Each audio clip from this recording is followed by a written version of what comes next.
চলতি বোরো মৌসুমীর ধান চাল সংগ্রহ কার্যক্রম এখনও চলমান রয়েছে।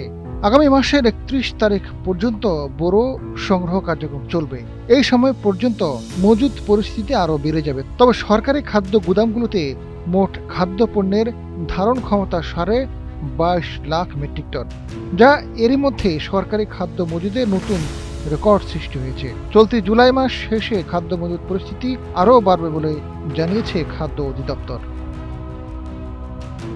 তথ্য অনুযায়ী সরকারি গুদামগুলোতে বর্তমানে প্রধান খাদ্যশস্য চালের মজুদ রয়েছে ১৭,৯১,১৯৭ মেট্রিক টন। এছাড়া গমের মজুদ রয়েছে ৩,৩১,১৮৩ মেট্রিক টন এবং ধানের মজুদ রয়েছে ১,৯৩,৩২৭ মেট্রিক টন। এর ফলে ফ্লোটিং বা ভাসমান মজুদ বাদে মোট মজুদের পরিমাণ ২২,৪৮,০৪৩ মেট্রিক টন। এর সঙ্গে চালের ৪,৪৭২ মেট্রিক টনের ফ্লোটিং মজুদ যুক্ত হয়ে সর্বমোট মজুদের পরিমাণ দাঁড়িয়েছে ২২,৫২,৮১৫ মেট্রিক টনে। খাদ্য অধিদপ্তরের কর্মকর্তারা জানিয়েছেন, বর্তমানে এই মজুদের পরিমাণ দেশের খাদ্য নিরাপদ বজায় রাখতে এবং যেকোনো পরিস্থিতি মোকাবেলায় অত্যন্ত শক্তিশালী ভূমিকা রাখবে। অভ্যন্তরীণ সংগ্রহ এবং আমদানি প্রক্রিয়া স্বাভাবিক থাকায় বাজারে চাল ও গমের সরবরাহ পরিস্থিতি স্থিতিশীল থাকবে বলে আশা করা হচ্ছে।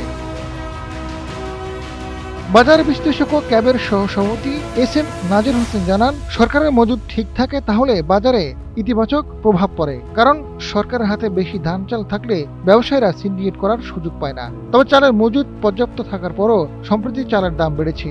এর কারণ সরকারের ওএমএস কার্যক্রম তেমন একটা চলছে না। এর সুযোগ কিছুটা নিচ্ছে ব্যবসায়ীরা। এজন্য বাজারে তদারকি বাড়ানো দরকার। বাজার বিশ্লেষকরা বলছেন, সরকারি তদারকি বাড়ালে চালের বাজার সহ অন্যান্য ভোগ্য পণ্যের বাজারেও দাম ক্রেতার নাগালে থাকবে। কারণ বাজারে এখন তেমন কোনো পণ্যের সংকট নেই। যেসব পণ্যের শুল্ক কমানো হয়েছে সেগুলোর দাম এখনও সেভাবে কমেনি। সরকারি তদারকি সংস্থাগুলোর এখানেও কাজ করার দরকার আছে। আজাদ ফারুক, সময়ের আলো।